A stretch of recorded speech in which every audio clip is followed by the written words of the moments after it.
What's going on, guys? Grove here with Keystone Response Group, and today I'm going to be continuing the recommended gear series. In this video, obviously, what we're going to be talking about is rifles. So down here we have a Springfield M1A. All right, it's pretty close to the M14 style of rifle. Above that we have a SIG 516. It's a piston action AR. And above that we have the the Rifle Dynamics AK 700 series. And so this is just three different rifles that fall into the category on what we're looking for. And of course, if you've seen the recruiting video, the information on there, I covered a bunch of different rifles that fall into that category. So again, we're looking for a semi-automatic magazine-fed rifle chambered for 5.56 or greater. All right, so let's just springboard off of that. So as long as the rifle meets those requirements, these are some things that we look for a little bit more in depth. We recommend very strongly that you have a set of iron sights. All right, if you're buying AK or actually a lot of other rifles out there come with iron sights, but if you pick up an AR, sometimes they don't come with iron sights.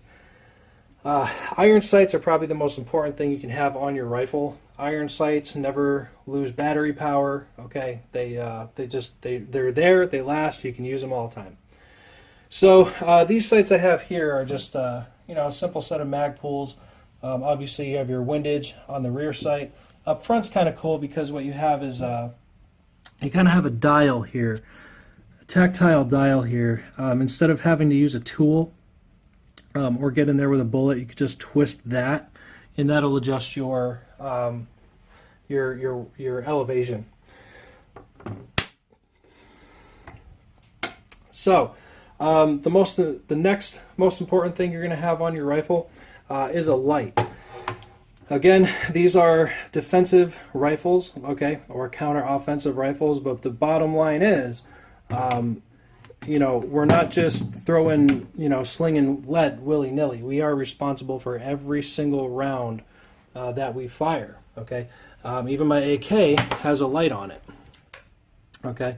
So because we're accountable for every round that we fire, identifying our targets is a huge thing. And if you've seen my video on the use of force, any use of force is a huge deal, all right? Usage of deadly force is an extremely huge deal. Okay, so it's extremely important that we identify what it is that we're shooting. So, from most important to least important, iron sights, white light. Okay, after that, we're gonna want a sling. Okay, a sling to a rifle is like a holster to a pistol. All right, you got to have yourself a sling. All right, don't get all super complicated with the 5 points or whatever else they got out there. Just stick with a 1 point or a 2 point, and you're going to be just fine. Again, we've trained every single month for over 4 years, sometimes multiple times a month. I can't tell you how many times I've seen those 5 point slings. People just get tangled up on them. There's just more going on than there needs to be. When people start getting overwhelmed and stressed out, they seem to forget how they work. So just go with the simple stuff, guys. 1 point or 2 point slings, you're going to be just fine. And sometimes you'll find, especially these mag pulls, some of them, actually both of them, are actually 2 point slings, 1 point or 2 point slings, which is pretty cool. So go with something nice and simple like that. You're going to be just fine. I don't care where you get it from. Just 1 point or 2 point sling, you're going to be just fine. So we talked about iron sights, we talked about light, we talked about sling. I'd say the next important thing would be an optic. On the AR here, I have an Aimpoint Pro, and on the AK, I have a Trijicon RMR. All right, and both of these optics are great. I will say the downside on the patrol rifle optic is when it gets super cold out, like when we're training in January, February, March. I always think there's something wrong with my sight, but the thing is that there's It's just the cold zaps the battery power. So, you know, if it's super cold out, your dot's not going to be as bright as it could be. So just keep that in mind. Now, I've had this one for years and years. The newer ones might be different. You know, they might have solved that issue. But that's the problem I have with this particular optic. So, you know, just, you know, something just to keep in mind there. Let's see here. Let's talk about chambering. Okay, so chambering is something that I kind of overlooked before, but I want to touch on that a little bit more. Now, when it comes to an AR type rifle, it's very important you go with something that's chambered for 5.56. The reason is because 5.56 burns hotter. It expands more than your 223 does. And if you have a rifle that's chambered for 223 and you throw 5.56 through it, what happens is that casing oftentimes pretty much welds itself to the chamber wall, and it won't extract.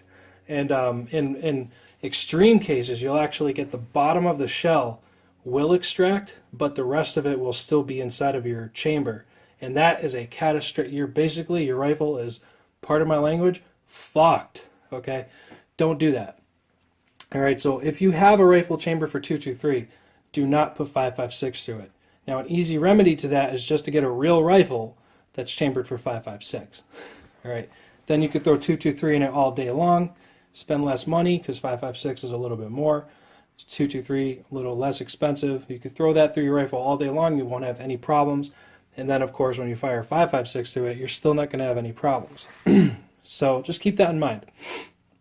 Let's see what's next here. Pistol caliber carbines are also something that is acceptable. So say, for example, you have an AK or an AR that fires a pistol caliber.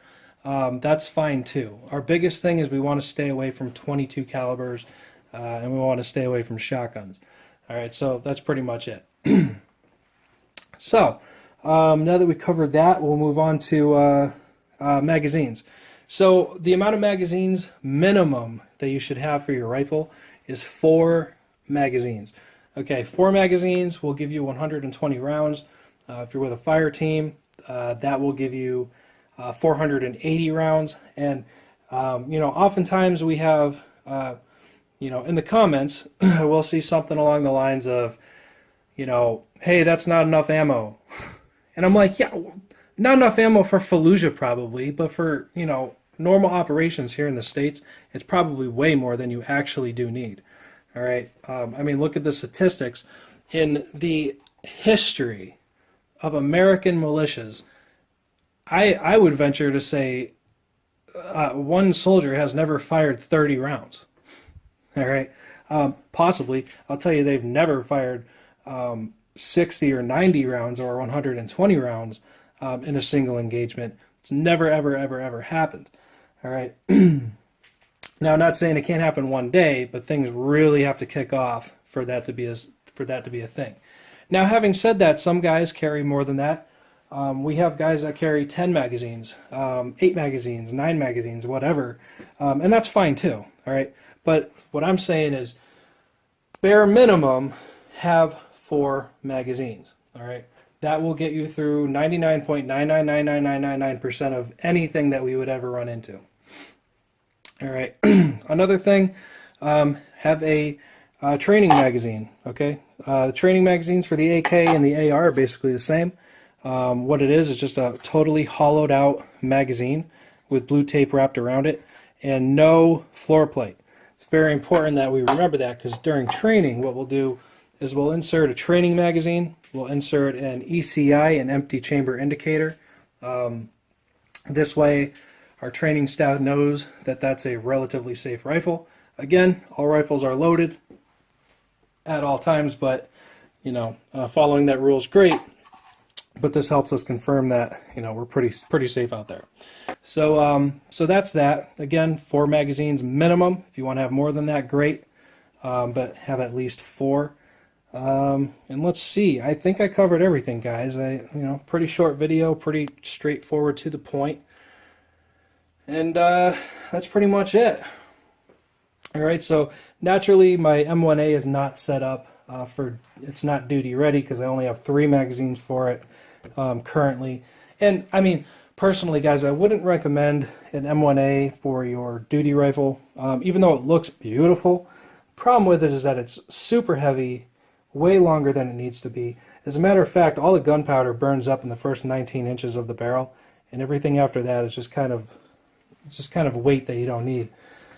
20 round capacity, which isn't the greatest. You know, it's good. It's not the greatest. You know, and it's just a heavy, long rifle. Carrying this around all day sucks. I carry it around for a couple minutes at a time sometimes, and I'm like, man, I pick up this AR, which is a heavy AR. It's a piston action AR. This is heavier than most other ARs that I deal with. And going from this to this, I feel like this is the lightest thing I've ever dealt with. So, you know, what that means to you, you know, whatever. But definitely have that training magazine ready, 100% gutted out, no floor plate. 4 magazines total, all right, at least, all right, for a duty loadout. If you want to carry more, that's great. Feel free, but that's pretty much the gist of it, guys. The paint jobs, every once in a while we'll get some questions about the paint. Do you have to paint your rifle? No, you don't. Of course not. But it helps, all right? It helps subdue you a lot more. Plus, it looks just awesome. I mean, it really doesn't take much to paint up a rifle. All right. I just use like a base coat of tan. I put some browns and some black and some green in it. And then what I'll do is I'll get back real far and just dust it with green and black until I get the color I like, which is pretty much what you see here. So that's pretty much it, guys. Again, semi-automatic, magazine-fed rifle chambered for 5.56 or greater.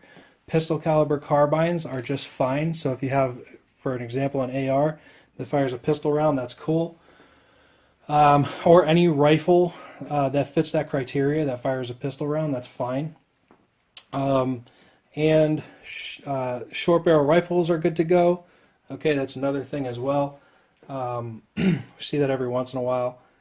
Let's see here. And not only that, but AR pistols as well. Okay, like AR pistols, AK pistols, whatever. Guys get, what's it called? Guys get what's out there. It's called a blade brace. Okay, so they put the blade brace on there, and it looks the part. I mean, it really does look the part. You know, it looks cool. It's like an SBR without being an SBR. That still falls under pistol laws, which, if you're familiar with them and concealment laws and all that sort of stuff, is actually pretty cool. But that's pretty much it, guys. If it falls into the category of what we're looking for, great.